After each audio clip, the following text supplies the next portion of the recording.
would you please state your full name for the record? My name is Clint Eugene Curtis. And where do you reside? Tallahassee, Florida. And what is your profession? I'm a computer programmer. Would you please speak into the microphone so the audience can hear your testimony? I'm a computer programmer. Mr. Curtis, are there programs that can be used to secretly fix elections? Yes. How do you know that to be the case? Because in October of 2000, I wrote a prototype for President Congressman Tom Feeney at the company I work for in Oviedo, Florida, that did just that. And when you say did just that, it would rig an election? It would flip the vote 51-49 to whoever you wanted it to go to and whichever race you wanted to win. And would that program that you designed be something that elections officials that might be on county boards of elections could detect? They'd never see it. Would you answer that question once again? They would never see it. So how would such a program, a secret program that fixes the election, how could it be detected? You would have to view it either in the source code, or you'd have to have a receipt and then count the hard paper against the actual vote total. Other than that, you won't see it. All right, Mr. Curtis, if you had been asked, you or others with your professional expertise had been asked to design a protected program that would protect the Ohio elections from against such software to fix the election, could you have done so? If we've been asked to make a program that could fix the election, sure, anybody can do it. No, could you have designed a program or a procedure or a protocol that would have protected Ohio against this kind of rigging? No, you have to look at the source code. You have to get probably programmers from both or all parties to look at the source code and determine if there's anything in there that shouldn't be there. I mean, it's a simple program. You're adding 1 to a person's total. It's 100 lines of code tops. All right. Are you aware of whether there was any protective action in Ohio against this kind of vote rigging through software? I don't know. You don't know? I don't know. You were not asked to assist in the development of any protective system. Is that correct? No, I was not. In Europe, have you reviewed at all the election results in Ohio? No, I haven't. Okay. Given the availability of such vote rigging software and the testimony that has been given under oath of substantial statistical anomalies and gross differences between exit polling data and the actual tabulated results, do you have an opinion whether or not the Ohio election, presidential election, was hacked? Yes, I would say it was. I mean, if you have exit polling data that is significantly off from the vote, then it's probably hacked. And your testimony is under oath? Yes, sir. And the testimony you've given is true? Yes, sir. Thank you.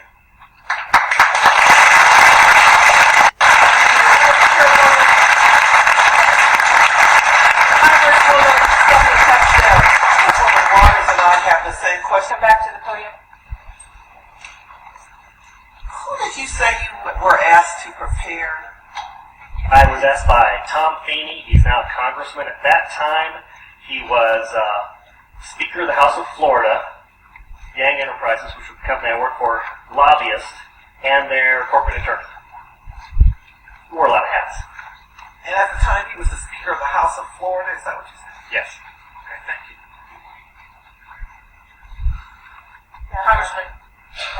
You say he was the lobbyist for the voting machine company at the same time he was Speaker of the House? I don't know what the voting machine company is. He was a lobbyist for Yang Enterprises. We had NASA contracts. And Yang Enterprises did what? Computers? Computers. Okay, and he was your lobbyist. Your He was the lobbyist for that company, yes. And he asked you to design a code to rig an election Yes. while he was Speaker of the Florida House. Yes.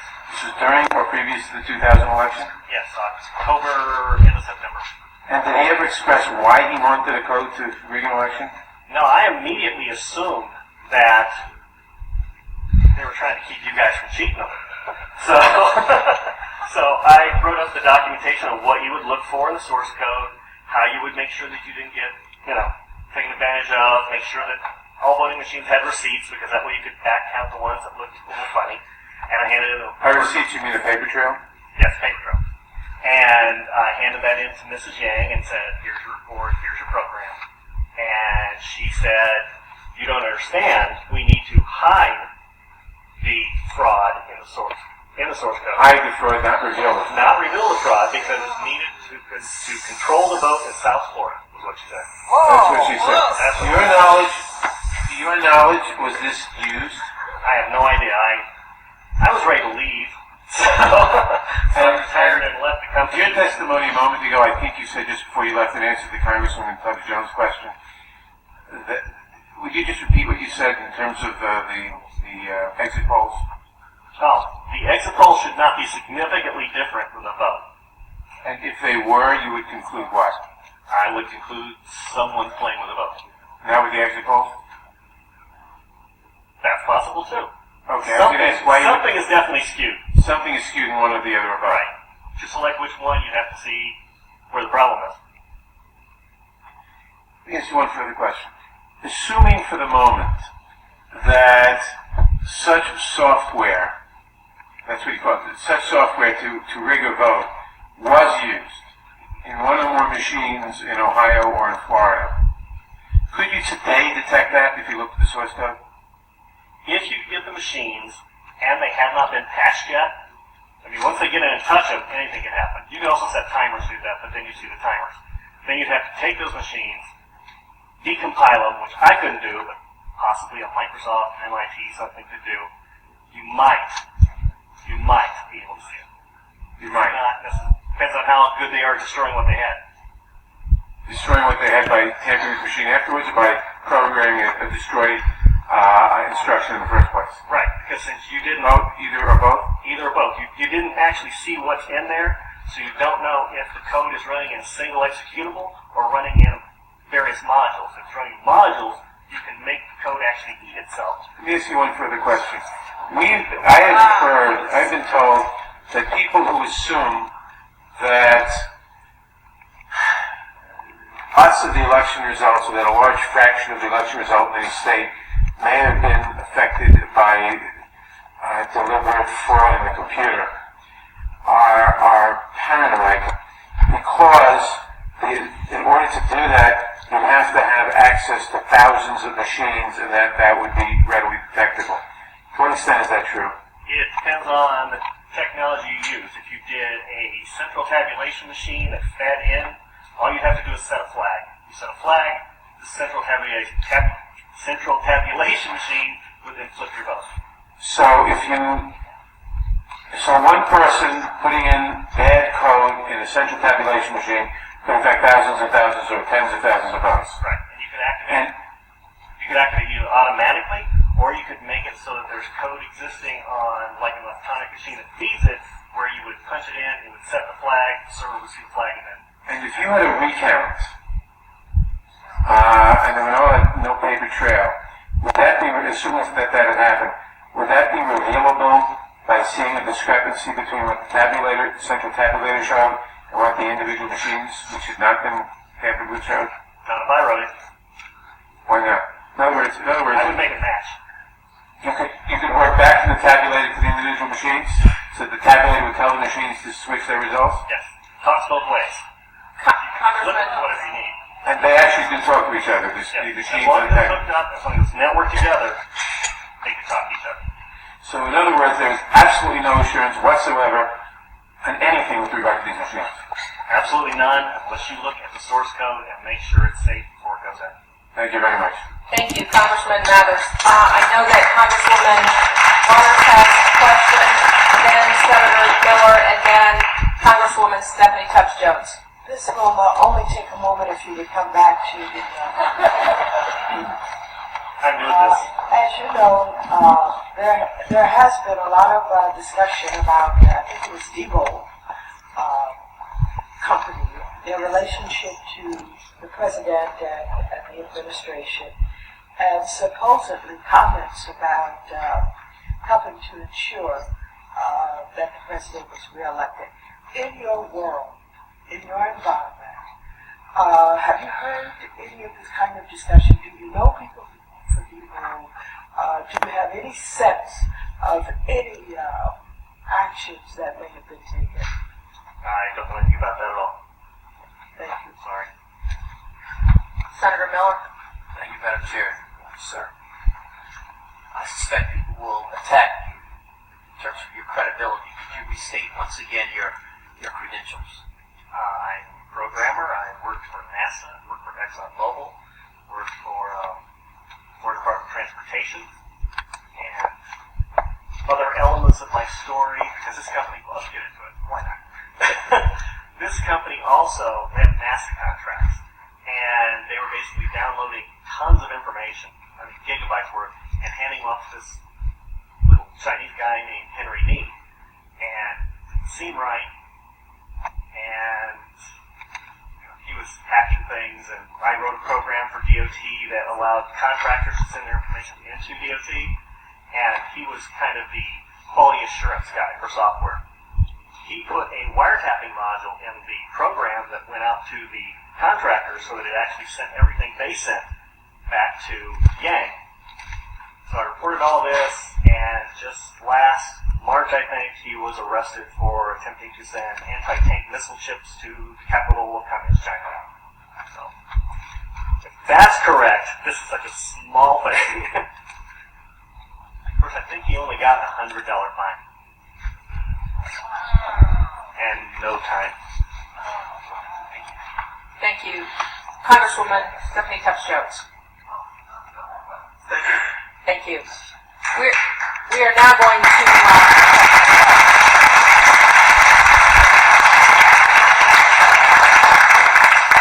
back to the public testimony, and this campaign is heating up, particularly since Hillary Clinton says basically it's over. She's working harder than she ever has, so I'm thinking maybe it's not over. What do you think? Donald Trump on the campaign trail saying the polls are rigged, and new evidence today that he's right. Emails released by WikiLeaks exposing a Democratic playbook by which they organize their rigging of polls by oversampling certain demographics. One of the emails saying this. Ready? Quote, I also want to get your Atlas folks to recommend oversamples for our polling before we start in February so we can maximize what we get out of our media polling. Atlas is a Democratic research outfit. The email also includes a guide with the poll rigging recommendations, a how-to book. It suggests, quote, oversample Hispanics, use Spanish language interviewing, oversample the Native American population.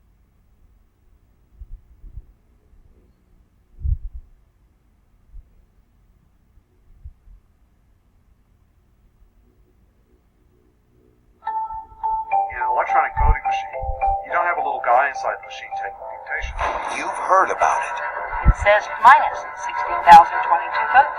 How do we know this is right? Now, for the first time, see the hack that changed America. The problem is a pretty significant security hole. The outcome of an election can be fixed. You can essentially rewrite history. And no one would ever know. How can this be happening to our elections? HBO Documentary Films presents Hacking Democracy. Feel great, thank you. Let me go vote first. Up to 24 million voter registrations no longer valid or significantly, I love that expression, significantly inaccurate. You have reported widespread voter fraud in Virginia and Pennsylvania. We're getting accounts now from all over the country. What happened to the fools who've been peddling, oh, well, there's not real voter fraud, these are just registration problems, when we see the Justice Department put $30 million behind a registration drive without, we're sure, careful vetting of whether or not those people are naturalized or simply immigrants? Lou, when I was at the Justice Department in the voting section right after the Obama inauguration, this administration shut down enforcement of the provision of motor voter that requires states to keep clean voter rolls. It was deliberate, it was in your face, it was announced in front of the entire staff. And now look at what's happening. Millions of people are on the rolls, dead people are on the rolls, who shouldn't be on the rolls. And, you know, the left says, well, they don't vote. Balderdash, they do vote. We have case after case of bad registrations turning into votes. Wendy Rosen ran for Congress. She was the Democrat nominee in Maryland. And because she was registered in both Maryland and Florida, she voted twice for president in 2012. Nothing happened to her from the United States Department of Justice, even though it's a federal felony, because she's a Democrat. I was going to say, I think I'm supposed to say here, I'm shocked. I'm shocked. More than 14%, according to the Washington Post, of non-citizens are registered to vote in both 2008 and 2010 samples. God knows what it is right now. What is the efficacy? How successful will be Trump's cry out for thousands of poll watchers, observers, to make sure that as best they can that this election is straight up? I'm not optimistic because election integrity, Lou, is a January-February issue, a 365-day-a-year issue. Watching the election is important, but it's only a tiny little thing, and most of those people won't know what to look for. If you've got millions of ineligible voters on the rolls... So why in the world hasn't the Republican Party, the Republican National Committee, taken steps to do exactly this? Well, lots of reasons. I'll give you one. There is an That's all we urban got time myth. for. There's an urban myth that the RNC is restrained from doing this because of a consent decree. That consent decree is this big. It relates to election day operations of a very limited nature. There's all sorts of things that could be done that aren't being done. They just don't know how to play in this battlefield like the Democrats do. Are they going to have a ground game? Well, you know, I'm not at the RNC, but I can tell you that we're going to have a problem. I thought you might have peeked in on it. Christian, thanks so much. I appreciate it. Christian, all right, Lou. Appreciate it. In that they could be faking election fraud. Now, if you ask me, this is the height of desperation for the mainstream media and the powers that shouldn't be. Because they know that they've been manipulating elections for a very, very long time now. And just in recent history, you can go and take a look at the work of blackboxvoting.org's Bev Harris, who in 2004 HBO did a documentary entitled Hacking Democracy and featured her and her work. And it exposed the Diebold voting machines and the rampant fraud with regards to those machines. And also, check out the testimony of a gentleman named Clint Curtis. If you don't know who Clint Curtis was or is, he's somebody that, or a programmer that has written code in the past and testified before the Florida State Legislature to tell people that, hey, I did write this stuff and this is going on. Look, fakery's been going on for a long time, but it certainly is not the Russians. Diebold investigation edit in 2003, she discovered the source code of voting machine manufacturer, Diebold Election Systems, which now operates under the name Premier Election Systems.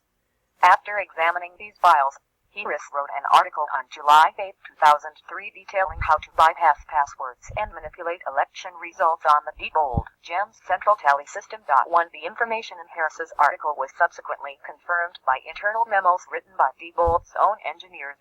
Two researchers at Rice University and Johns Hopkins University also studied the programs she obtained and found security weaknesses which afforded opportunities for abuse. 3 Diebold officials and state election officials disputed the findings of the Rice and Johns Hopkins researchers. For 5 Hacking Democracy edit main article, Hacking Democracy, the nonprofit organization founded by Harris. Black Box Voting was invited by Ian Sancho, Leon County, Florida supervisor of election to conduct a series of tests. Selection of Diebold's GEMS Central Tabulator and Diebold's optical skin voting machine.